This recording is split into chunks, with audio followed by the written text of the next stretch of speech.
Hello friends, welcome to Logics Point. जैसे कि आपको दिख ही रहा है, ये सवाल आपके सामने है। इस सवाल को देखकर ही आपको पता चल रहा होगा कि ये किस सब्जेक्ट का सवाल है। तो रीजनिंग का काफ़ी इंपॉर्टेंट सवाल है। इंपॉर्टेंट का मतलब ये कि ये एसएससी के हर एक पेपर में आपको ये सवाल लगभग लास्ट में मिल ही जाता है। रीजनिंग में लास्ट में, लगभग लास्ट में ये आपको सवाल मिल ही जाएगा और मोस्टली स्टूडेंट इसे कर भी लेते हैं। लेकिन अगर आप इसे तरीके से करेंगे तो इसमें भी आप टाइम बचा सकते हैं। और एक एक सेकंड की कितनी वैल्यू होती है आपको पता ही है, सीजीएल में या सीएचएसएल में बहुत इंपॉर्टेंट होता है एक एक सेकंड। तो अगर आप इसमें थोड़ा भी टाइम बचा सकेंगे तो बहुत आपके लिए अच्छा होगा। तो आपको मैं इसमें इसे करने की ट्रिक बताऊंगा। वैसे तो आपसे आता ही होगा, अगर आपसे और अच्छे तरीके से आता हो तो आप इस वीडियो को स्किप कर सकते हैं। तो शुरू करने से पहले दोस्तों, अगर आपने ये चैनल सब्सक्राइब नहीं कर रखा है तो इस चैनल को सब्सक्राइब करके बेल आइकन पर क्लिक कर दीजिए। बेल आइकन पर क्लिक करने से आपको जो भी मैं न्यू वीडियो अपलोड करूँगा उसके नोटिफिकेशन मिल जाएगा। तो चलिए फिर शुरू करते हैं। देखिए सवाल आपके सामने दे रखा है। अगर देखिए इस सवाल को आप ट्रिक से करें तो कुछ ही सेकंड में इसे कर सकते हैं। तो चलिए सोल्व करते हैं इसे।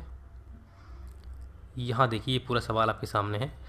सवाल देखिए, एक तो इसमें पढ़ने की ज़रूरत नहीं पड़ती सवाल को कि क्या निकालना है, इसमें ये पढ़ने की ज़रूरत नहीं पड़ती। दो मैट्रिक्स इस तरीके से दी होती हैं, सवाल को देखकर ही हम देख लेते हैं कि हाँ इसमें निकालना क्या है। आप उसी से समझ जाएंगे कि हाँ ये क्या निकालना है। इसमें पूरे सवाल को पढ़ने की ज़रूरत नहीं है। 2-3 लाइन का सवाल आ जाता है कभी कभी, उसमें भी टाइम बर्बाद करते हैं। अगर आपको पता ही है इसमें निकालना क्या है तो सवाल को क्यों पढ़ना है फिर। तो देखिए ये है स्पेलिंग दी है यहाँ पर। दिए गए शब्द FARM के लिए समूह बताना है। तो जो भी इसमें दो मैट्रिक्स दिए हैं उसके हिसाब से वो इनके 4 ऑप्शन दे दिए हैं, इसमें से कौन सा सही है वो बताना है। तो देखिए ये जो है ये इस तरीके से जो भी हैं ये रो हैं और नीचे कोई जो भी हम गिनती करेंगे वो होगा कॉलम। रो इस तरीके से और कॉलम नीचे को देखेंगे। अब देखिए ये 4 ऑप्शन दे रखे हैं, इसमें हम लिख लेते हैं FARM। ये 4 लिख लिए, मतलब कि F का इन चारों में से कौन सा ठीक होगा, A का कौन सा ठीक होगा। इस तरीके से FARM का इन ABCD में से कौन सा राइट होगा उस तरीके से। अब देखिए जैसे कि ये 0-0 दे रखा है, ये 9-8 दे रखा है। अगर ये 9-8 है तो ये है रो और ये कॉलम। इस तरीके से पता लगाना आपको, अभी चल जाएगा पता। अब देखिए इसे करने का तरीका क्या है। अगर आप इसे शुरू से करते हैं, चारों ऑप्शन में अगर शुरू से चेक करेंगे तो सवाल थोड़ा लंबा हो सकता है, मतलब कि आप थोड़ा टाइम लगा सकते हैं। ठीक है, तो इसलिए हम लास्ट से शुरू करते हैं, इधर से शुरू करेंगे। इन चारों ऑप्शनों को इधर से शुरू कर देंगे हम। अब पहले हम 3-4 को चेक करेंगे, फिर 8-5 को चेक करेंगे। तो इसमें से कम एक या दो ही ठीक होगा लास्ट से। अगर 2 ठीक होगा तो फिर एक और बढ़ जाएंगे इधर को। तो देखिए यहाँ पर दे रखा है 3-4, ये 3 जो है ये रो है और ये 4 कॉलम। तो तीसरी रो में जाते हैं, तीसरी रो ये है और चौथा कॉलम ये है। तो हम 3 में जाएंगे तो फिर ये कौन सा बनना है, S, ये वाला आ रहा है। ठीक है, तो यहाँ पर मतलब क्या आएगा S, जबकि आना क्या है M, तो ये गलत हो गया। अब सेकंड में देखेंगे, ये नहीं कि इस वाले को चेक करने ले जाएंगे, ये तो पूरा गलत हो गया, इसे हम चेक नहीं करना है पूरे को। तो हम दूसरा देखते हैं, 8-5 चेक करेंगे अब 8-5 से। ठीक है, तो 8 ये क्या है, 8 रो और ये कॉलम। तो 8-5 इसमें तो है नहीं, इस वाले में चलेंगे। 8 ये है और 5 कॉलम ये है। तो 8-5 क्या आ रहा है, P। ठीक है, P, जबकि आना क्या है M, तो ये भी गलत हो गया। अब देखते हैं 3-3। तो 3-3 पे देखिए 3 ये है और यहाँ पर एक 3 ये है। तो इन दोनों की लाइन में क्या आ रहा है, ये M। ठीक है, तो यहाँ पर ये M आ रहा है, जबकि आना भी M ही है। तो एक बार को ये सही हो सकता है, अभी तक तो ये सही है। ठीक है, अब अगला और चेक कर लेते हैं। ये नहीं है कि ये हमारा 3-3 सही हो गया तो हम 1-1 को चेक करने ले जाएंगे, फिर 6-7 को चेक करेंगे। ये चेक नहीं करेंगे, हम 4-1 को चेक करेंगे। इसके बाद 1-1 को चेक ना करके 4-1 को चेक करेंगे। अगर 4-1 गलत होगा तो पूरा यही सही हो जाएगा, फिर हमें किसी को चेक करने की ज़रूरत नहीं रहेगी। तो 4-1 को हम चेक करते हैं। अब देखिए यहाँ पर 4 क्या है, ये है 4 रो और कॉलम कौन सा है, 1, ये वाला 1 कॉलम है। तो इन दोनों की लाइन में हम मिलाते हैं तो क्या आता है हमारा S, जबकि आना क्या है M। तो ये भी हमारा गलत हो चुका है। तो एक हमारा राइट हो गया। इसके बाद हमें कुछ भी चेक करने की ज़रूरत नहीं है, यही हमारा आंसर हो गया, ऑप्शन C। अब देखिए स्टूडेंट को ये भी पता रहता है कि हमें इस तरीके से सोल्व करना है, हमें पता चलेगा कि ये सही है। इसके बाद ही 1-1 को चेक करेंगे, 6-7 को चेक करेंगे, 4-3 को चेक करेंगे। तो ये टाइम बर्बाद करते हैं, वो यहाँ पर टाइम बर्बाद करते हैं। इसे कम से कम समय में, जैसे कि मैंने आपको बताया है, इस तरीके से इसे सोल्व कर सकते हैं। अब देखिए हम इसे शुरू से करके देखते हैं। शुरू में देखिए यहाँ पर ये 0-0 है, 0-0 पर क्या है F।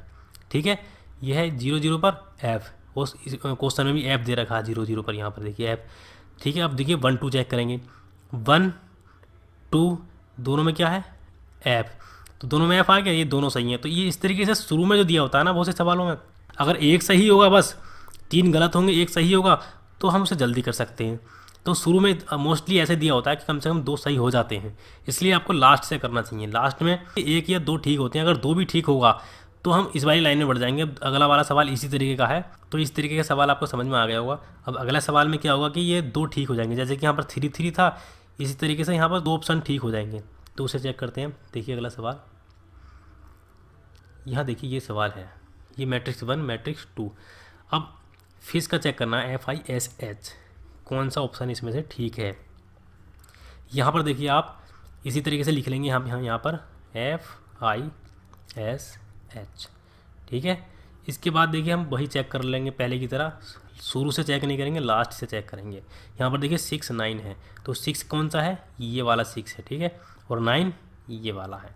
तो इन दोनों की लाइन में हम कौन सा आ गया, S, ठीक है। आना क्या है, H, ये भी गलत है। अब चेक करते हैं 4 1 को, तो यहाँ पर देखिए 4 ये है, 1 ये है, इन दोनों की लाइन में क्या आ रहा है, यहाँ पर ये H, तो यहाँ पर H है। यहाँ पर देखिए 4 1 सही हो चुका है। इसका मतलब ये नहीं है कि हम 8 8 को चेक करने लग जाएंगे, बाद में चेक करेंगे। अगर 2 सही हो जाएंगे तो इधर को बढ़ते हैं, पहले हम 2 2 के चेक करेंगे। तो 2 2 को देखिए यहाँ पर 2 है और यहाँ पर ये 2 है, ठीक है। इन दोनों की लाइन मिलाते हैं, यहाँ पर कितना आता है, H, और आना भी कितना है, H, तो ये अभी तक ये भी सही है। अब यहाँ पर देखिए 8 8 चेक करते हैं, ये 8 है और यहाँ पर ये 8 है, तो इन दोनों की लाइन में कितना आ रहा है, S, जबकि आना कितना है, H, तो ये भी गलत हो चुका है। इसमें 2 ठीक हैं, इन दोनों को ठीक हैं तो केवल हम इन दोनों का ही ये 2 नंबर चेक करेंगे, ये नहीं कि हम इसे भी चेक करेंगे इसे भी चेक करेंगे, केवल इन दोनों का चेक करेंगे। अब 8 8 को चेक करते हैं पहले। 8 8 का आपने निकाल ही लिया है, कितना है, S, तो यहाँ पर S, ठीक है, मतलब ये अभी तक सही है। अब 6 7 को चेक करेंगे, 6 ये है और 7 ये है, 6 7, ये देखिए I आ रहा, ठीक है, 6 7 का I, जबकि आना कितना है, S, यहाँ पर इस लाइन में S आना है, तो ये गलत हो चुका है। तो हमारा ये ठीक हो चुका है, ऑप्शन B राइट है इसका। तो आप इस तरीके से कर सकते हैं। ऐसे क्वेश्चनों को आपको लास्ट से ही शुरू करना चाहिए। हो सकता है शुरू से भी जल्दी हो जाए, लेकिन ज़्यादातर सवालों में लास्ट से अगर आप करते हैं तो जल्दी हो जाता है सवाल, मैंने ये देखा है, ठीक है। तो आपको लास्ट से ही शुरू करना चाहिए सवाल, और अपना आप टाइम बचा पाएंगे। आप खुद ही देख सकते हैं इसमें कितना समय लगेगा इस तरीके से सोचने में। कितने नंबर चेक करिए, इसमें आपको 6 नंबर चेक करने पड़ गए, बस 4 ये लास्ट वाले, फिर ये 2 चेक करने पड़ गए, और इससे पहले वाले में तो केवल आपको 4 ही चेक करने पड़े थे, ठीक है। तो आपको इससे ज़्यादा चेक नहीं करने, केवल अगर इसमें 6 चेक करने की ज़रूरत है तो ऐसे सवालों में 6 ही चेक करना। ये मत करना कि 8 8 के बाद हमने ये 8 6 भी चेक करा, 3 3 भी चेक करा, तब इसके बाद आंसर लगाया, तो ऐसा नहीं करना है। अगर ये सही नहीं होता है तो सवाल ही गलत होगा, नहीं तो ऑप्शन B पक्का सही होगा। आपको और कुछ चेक करने की ज़रूरत नहीं है इसमें से, इस सवाल में, ठीक है। इन 2 सवालों से आपको पता चल गया होगा कि आपको किस तरीके से इसमें लॉजिक लगाना है। तो बस दोस्तों इस वीडियो में इतना ही। अगर आपको ये वीडियो पसंद आई है तो इस वीडियो को लाइक कर दीजिए और अपने फ्रेंड्स को शेयर भी कर दीजिए। और अगर आप इस चैनल पर नए हैं तो इस चैनल को सब्सक्राइब करके बेल आइकन पर क्लिक कर दीजिए। बेल आइकन पर क्लिक करने से आपको नेक्स्ट वीडियो की नोटिफिकेशन प्राप्त होती रहेंगी। तो मिलते हैं फिर दोस्तों नेक्स्ट वीडियो में। Thank you.